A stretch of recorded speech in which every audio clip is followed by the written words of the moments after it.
चल।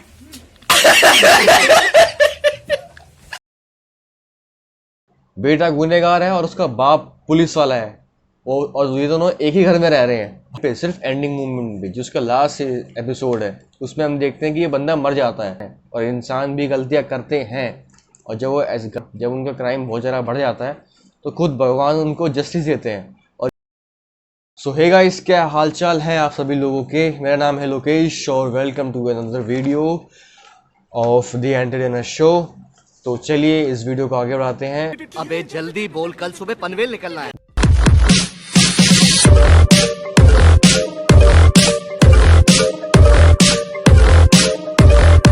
ना जो एनिमे होते हैं ना, वो कार्टून से हर एक तरीके से in the means of direction, in the means of तुम्हारा ले लो आप एक्शन सीन्स, या फिर जो भी बैकग्राउंड म्यूजिक, एवरीथिंग, एनिमेशन बहुत ज़्यादा काफ़ी ज़्यादा आगे चलते हैं एनिमे, और जो कार्टून है उसको पीछे छोड़ देते हैं। तो लोग ये समझते हैं कि कार्टून और जो एनिमे दोनों एक ही एक हैं, बट नहीं है। तो आज मैं एक ऐसे एनिमे के बारे में बात करने वाला हूँ जो आपके पूरी तरह से होश को उड़ा देगा, और which will blow your minds exactly. और पता नहीं क्यों मुझे इसको देखने के बाद ऐसा लगा, ऐसा जिज्ञासा आई अंदर ही अंदर कि मुझे इसके ऊपर एक वीडियो बनाना चाहिए। तो यार काफ़ी दिनों के बाद मैं वीडियो लेके आ रहा हूँ, क्योंकि पिछले कई दिनों से मैं बीमार चल रहा था और उसके बाद मुझे टाइम नहीं मिल पाया वीडियो बनाने का और अपलोड करने का यूट्यूब पे। तो I guess you can understand. कल परसों में मैंने इसके ऊपर एक शॉर्ट जो वीडियो है वो डाला है, अगर आपने नहीं देखा है तो वो भी देख लेना, वो भी अच्छा है, मेहनत लगी है उसमें भी। और ये जो बना रहा हूँ वीडियो, उसमें भी काफ़ी ज़्यादा मेहनत लगी है भाई। तो एक बार बस देख लेना, ठीक है। तो देखो सिस्टम ये हो रखा है कि 12:58, मतलब लगभग 1 बजने वाला है, और ना इस वाले रूम में जो है जहाँ पे मैं शूट कर रहा हूँ, मच्छर हो रहे हैं और पैरों में मच्छर काट रहे हैं, बट फिर भी मैं ट्राई कर रहा हूँ कि जल्दी जल्दी वीडियो बनाएं और ख़त्म करें।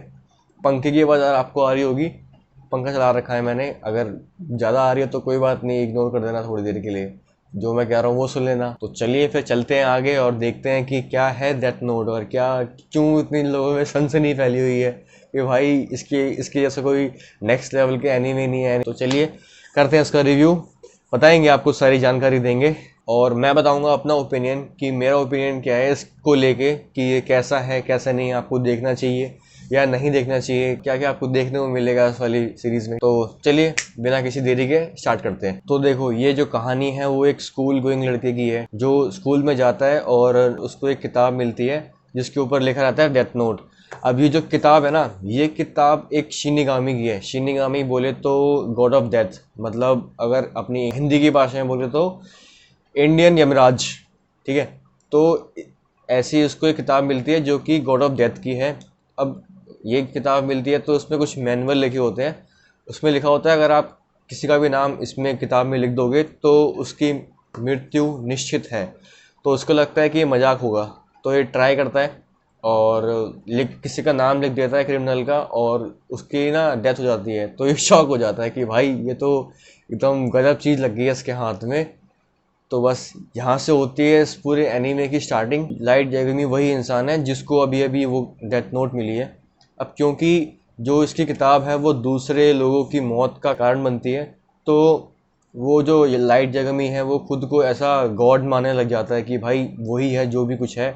और वो ऐसा करता है इसलिए क्योंकि वो चाहता है कि ना एक ऐसा देश बनाए, ऐसा वर्ल्ड बनाए जहाँ पे कोई भी कुछ भी बुराई ना हो, सब कुछ अच्छा ही हो। मतलब एक ऐसा यूटोपिया चाहता है वो, जब यहाँ पे सब कुछ अच्छा ही अच्छा होगा। तो अपने इन्हीं गोल्स को अचीव करने के लिए वो इतना ज़्यादा खो चुका है ना, मतलब इसी उलझन में फंसा है कि वो अच्छे और बुरे में बिल्कुल फ़र्क करना भूल चुका है, और जो कोई भी उसके रास्ते में आता है वो उन सबको मारना शुरू कर देता है, मतलब ख़त्म, एकदम जहर। तो आप बताओ कि अगर आपको ऐसी कोई नोटबुक मिलती है, डेथ नोट मिलती है, तो आप उसका यूज़ कैसे करोगे, और करोगे तो मतलब अच्छे के लिए करोगे और या फिर बुरे के लिए करोगे, कमेंट्स बताना। आगे बढ़ते हैं। अब क्योंकि ये एनीमे जो 2006 में आया था, इसलिए इसका एनिमेशन कुछ आज के हिसाब से कुछ ज़्यादा खास मुझे लगा नहीं। हाँ बट हाँ, मैं ये बात तो ज़रूर ऐड करना चाहूँगा कि उस टाइम के हिसाब से इस एनीमे का एनिमेशन लेवल काफ़ी बहुत सही था, और उस टाइम के हिसाब से इस लेवल का एनीमे आपको देखने को मिल नहीं सकता था। मतलब इतना ज़्यादा साइकोलॉजिकल वॉर हो रही है इस वाले एनीमे में, कि उस टाइम पे आप देखोगे तो कुछ ऐसा कुछ था ही नहीं, तो ये एक प्लस पॉइंट बनता है। और हम देखते हैं कि इस एनिमे में जो जान डालता है ना कैरेक्टर्स में, वो होते हैं हमारे डबिंग आर्टिस्ट। तो डबिंग आर्टिस्ट जो है ना, उन्होंने एकदम बहुत मेहनत करी है और उनकी मेहनत इस एनिमे में दिखती भी है। खास करके जो लाइट यागामी है, उसकी जो आवाज़ दी है ना, वो काफ़ी मस्त है। और जो वो डेविल वाली हंसी निकालता है वो एक नंबर लगती है मेरे को। दूसरी बात ये है कि हम हर किसी मूवी में या वेब सीरीज़ में देखते हैं ना कि जो लीड रोल होता है किसी भी मूवी या वेब सीरीज़ का, उसी के अराउंड पूरी मूवी घूमती है। तो मतलब वही हीरो है, तो वही ऐसा दिखाया जाता है कि भाई ये तो सबका बाप है और इसको तो कोई मार ही नहीं सकता है। यही चीज़ है ना, इसमें बिल्कुल उल्टी है। हमें स्टार्टिंग से लेके बिफोर एंडिंग तक ऐसा दिखाया जाता है कि लाइट यागामी सबको टैकल कर लेगा, जितनी भी उसके सामने सिचुएशंस आ रही हैं उन सबको फेस कर लेगा। एंडिंग मूवमेंट पे, सिर्फ एंडिंग मूवमेंट पे, जो उसका लास्ट एपिसोड है, उसमें हम देखते हैं कि ये बंदा मर जाता है, ठीक है। तो ये चीज़ उसको बहुत ज़्यादा खास बनाती है। इस एनिमे को सबसे ज़्यादा जो खूबसूरत बनाती है वो है इसका स्टोरी लाइन, और जो बाद में आता है वो है इसका डायरेक्शन। इन दोनों ने मिलके इस पूरे एनिमे को ऐसे सजाया है ना कि मतलब आप देख के जाओगे कि भाई क्या बनाया है, अलग सी चीज़ बना दी है। और ये बात तो मैं आपको गारंटी के साथ दे सकता हूँ कि इंडिया में ना आज तक टिल डेट कोई भी ऐसा एनिमे नहीं बन सकता जो इस लेवल की बातचीत रखता हो। मतलब सोच सकते हो आप, ऐसा एनिमे जिसकी बहुत सारी पिक्चरें बन चुकी हैं, जिसकी बहुत सारी वेब सीरीज चल चुकी हैं, और यहाँ तक कि इसके ऊपर तो गेम भी बन चुके हैं। अगर आपको पता नहीं हो तो मैं बता रहा हूँ। तो समझो आपकी इस एनिमेशन की, इस एनिमे की कितनी तगड़ी बातचीत रही होगी उस टाइम पे। 2006 की बात कर रहा हूँ मैं। कुछ कुछ चीज़ें तो इसमें इतनी ज़्यादा खतरनाक है ना इस एनिमे में, जिसको देख के लगता है कि भाई इसका लेवल यहाँ नहीं है, इसका लेवल यहाँ है, मतलब खतरनाक। फॉर एग्जाम्पल के तौर पे मैं आपको बोलूँ कि जहाँ पे ये पूरी स्टोरी लाइन चल रही है जापान में, वहाँ की पुलिस कीरा के पीछे पड़ी हुई है, और जो उसका चीफ है ना, वही लाइट यागामी का फादर है। अब तुम सोचो, बेटा गुनहगार है और उसका बाप पुलिस वाला है, और ये दोनों एक ही घर में रह रहे हैं। सोच सकते हो कितना खतरनाक थिंकिंग करी होगी राइटर्स ने इनके, जिन्होंने लिखा है ये, और कैसे स्टोरी प्ले किया होगा। मैं तो सोच के इतना दंग रह जाता हूँ भाई, खतरनाक। तो लास्ट में जो मुझे समझ में आया ना मैसेज, वो ये है कि जब किसी इंसान को कुछ सुपर पावर मिलती है या फिर पावर्स मिलती हैं, तो वो खुद को इंसान ना समझ के भगवान समझने लग जाता है। वो ये भूल जाता है कि वो भी एक इंसान है, और इंसान भी गलतियाँ करते हैं। और जब वो ऐसे बहुत ज़्यादा गलतियाँ कर देते हैं ना, जब उनका क्राइम बहुत ज़्यादा बढ़ जाता है, तो खुद भगवान उनको जस्टिस देते हैं। और यही बात इसमें दिखाई गई है। लास्ट में आके जो गॉड ऑफ डेथ है वही उसको मारता भी है, और ये मरता है अपनी गलतियों की वजह से ही। मेरा पर्सनल जो फेवरेट कैरेक्टर रहा है वो रहा है एल, जो रियुज़ाकी है, जो पूरी पुलिस डिपार्टमेंट को लीड कर रहा था कीरा के केस को सॉल्व करने में।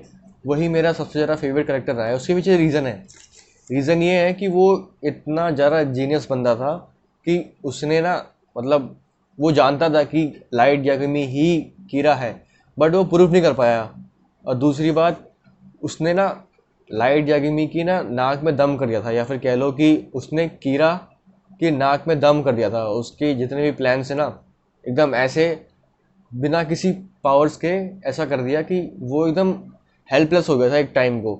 और दूसरी बात ये भी है कि वो जानता था कि ना उसकी डेथ कब होने वाली है, तो उसने ऐसा प्रेडिक्ट भी कर लिया था कि वो मरने वाला भी है। अगर आपने वेब सीरीज देखी है तो आप बताओ आपका फेवरेट कैरेक्टर कौन सा था, और ये भी बताना कि क्यों आपको वो कैरेक्टर ज़्यादा पसंद आया, ठीक है।